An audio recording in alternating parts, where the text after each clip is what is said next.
Good day, children. So today we are going to do the third part of the enemy. Previously we saw that Dr. Sadao Hoki, his wife Hannah, both of them, they brought the soldier from US Navy who was wounded and was thrown out of the sea by the waves. They supported him and brought him to their house and laid him down on the matted floor of the father's room. And then she covered him with a white quilt, silk quilt that she had, and she was feeling very bad because the person was very dirty and she knew that the quilt was going to get dirty. So page number 29, we'll begin from here. He's so dirty, she murmured in distress. So she was very, when somebody comes to your place, some dirty people, means they are wearing dirty clothes and all, if they come and sit on the sofa in your house, then you feel very disgusted. So this one was also feeling a little bit bad to cover that fellow with that silk. Yes, he had better be washed, Sadao agreed. If you will fetch hot water, I will wash. So the husband, means Dr. Sadao, he said to his wife, okay, this fellow is to be washed. First we'll have to clean him up and then we'll do the nursing, we'll treat him. So he said, you better go and bring hot water and I'll wash him. I cannot bear for you to touch him, she said. So the wife said to her husband, no, I can't bear that you should touch him. We shall have to tell the servants here, he is here. And then it's better I'll go and tell the servants that we have brought the US Navy American here. And I'll tell Yumi now. So Yumi is the maid. She is to look after the children. So I'll go to her and tell her that she can leave the children for a minute and she can wash him. So she can come here, she can wash the man. Sadao considered a moment. Let it be so, he agreed. You tell Yumi and I will tell the others. So for a little while, Sadao thought to himself. Then he said, it's okay then. I'll go and tell the other people, other servants in the house, you go and call Yumi and she'll do it. But the utter pallor of man's unconscious face moved him first to stoop and feel his pulse. So before going to tell the servants about him, he bent down and he looked at his face and he tried to feel his pulse. It was faint, but it was there. The pulse was very faint, but still he was alive. He put his hand against the man's cold breast. The heart was yet alive. And he put his hand on the chest to feel the heartbeat. The heartbeat was there and he was alive. He will die unless he is operated on, Sadao said. So the Sadao said to himself that he has to be operated, otherwise he will die. The question is whether he will die, not die anyway. So the question was whether he is going to die or not. So Hannah, when she heard this, she said, don't try to save him. What if he should live? So Hannah, she told him that don't save his life. If he'll be alive, then we'll be caught. If he dies, then it will be better for us. What if he should die? Sadao replied. He stood gazing down on the motionless man. And Sadao was looking at that man and he was. So this man must have extraordinary vitality or he should have been dead by now. But he was very young, perhaps not yet 25. And to the doctor, he felt pity for him because he was looking quite young. He was not more than 25. You mean die from operation? Hannah asked. So Hannah asked, the wife asked her husband, the doctor husband, कि during the operation time should he die? So the doctor said yes. Hannah considered this doubtfully, and Hannah, she was a little bit doubtful about it. And when she did not answer, Sadaf turned away. At any rate, something must be done with him, he said. And he did not wait for her answer, and he said, something is to be done for him, and first he must be washed. So before doing anything, we should clean him. He went quickly out of the room, and Hannah came behind him.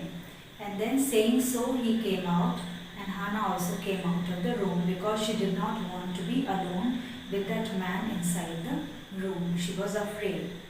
She left America. Now she seemed to have nothing to do. First they were in America only, they studied over there in America, but to see the American man over here, she did not want to do anything for them. She did not have consideration for those kind of people. As he was her enemy, a menace, living or dead. So the Americans were at war with Japanese, so they were the enemy.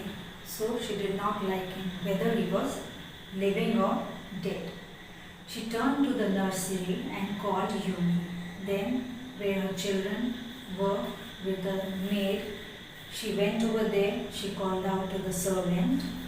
But the children heard her voice, and she had to go in for a moment and smiled at them and play with the baby boy, now nearly 3 months old. And when the children heard her voice, she had to go inside. She went, she smiled at them, she played with a small baby who was 3 months old. Over the baby's soft black hair, she motioned with her mouth, Yumi, come with me. And then she quietly said to the maid, you come with me. I will put the baby to bed, Yumi replied, he is ready. So Yumi said, I'm just coming, I'll put the baby to bed because the baby is now ready to sleep in bed. She went with Yumi into the bedroom next to the nursery and stood with the boy in her arms while Yumi spread the sleeping quilts. And then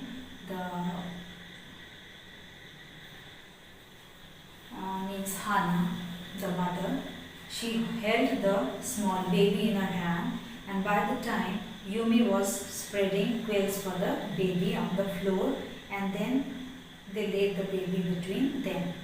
Then Hannah led her way quickly and softly to the kitchen.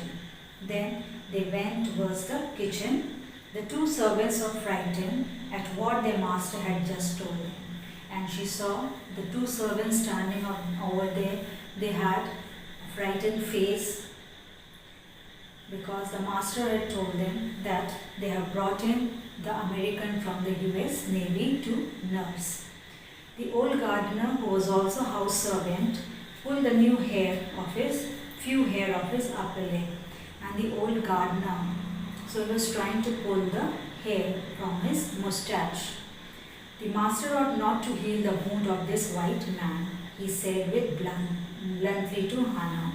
And then he said to Hannah, the servant said to Hannah, one of the servants, that the master should not nurse the man, the white man.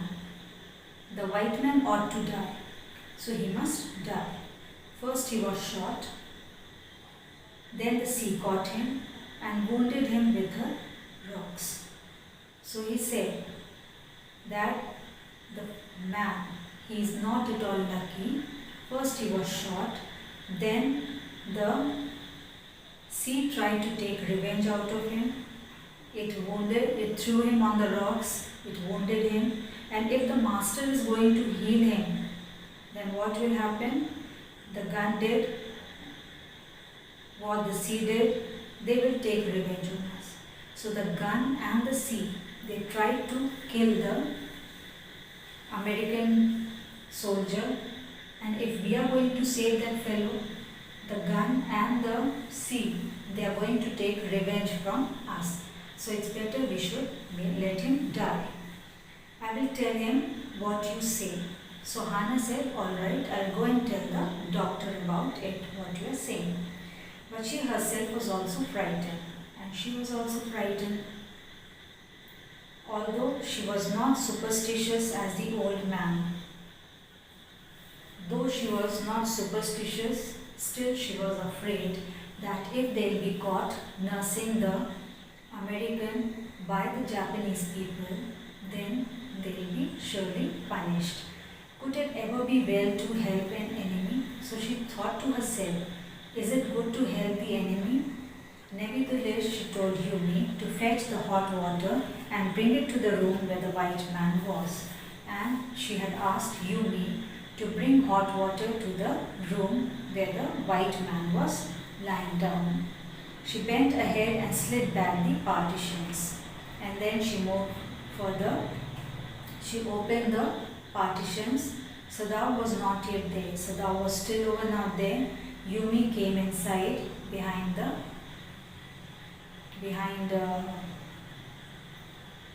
Hana and put down her wooden bucket. She brought hot water in the wooden bucket. Then she went over to the white man. Then after putting the bucket down, she went towards the man. When she saw him, her thick lips folded themselves into stubbornness.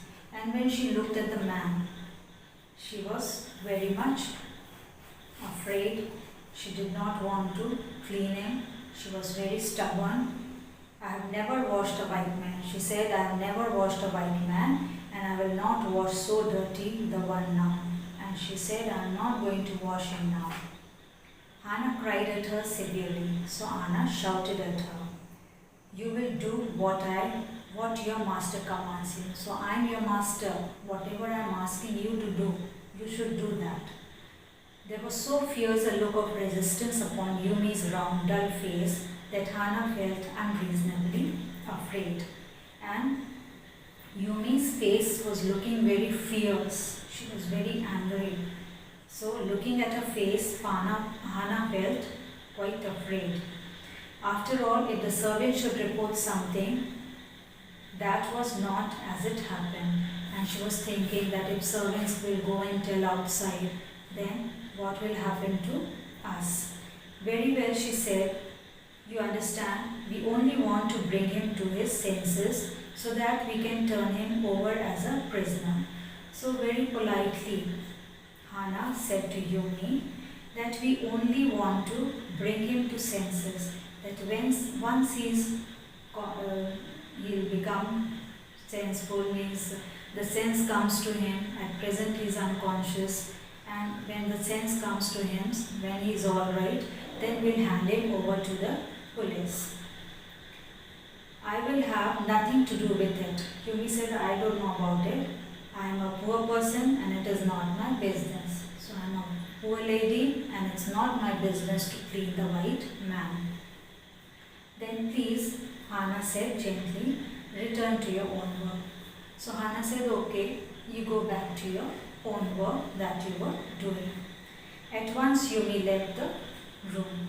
As Hannah said this, that you can go, she left the room, but this left Hannah with white man alone. Now Hannah was all alone with the white man in the room. She was quite afraid. She might have been too afraid to stay with her, had not her anger and Yumi's stubbornness now sustained her.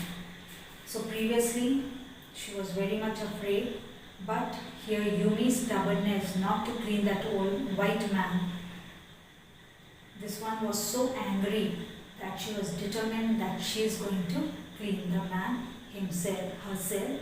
So she was not at all afraid of the white man now. Stupid Yumi, she called Yumi stupid. Is this anything but a man? A wounded, helpless man.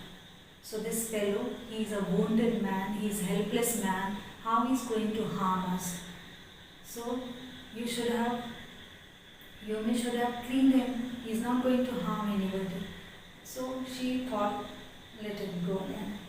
In the conviction of her own superiority, she bent impulsively, untied the knotted rugs that kept the white man covered. Then she started opening his clothes.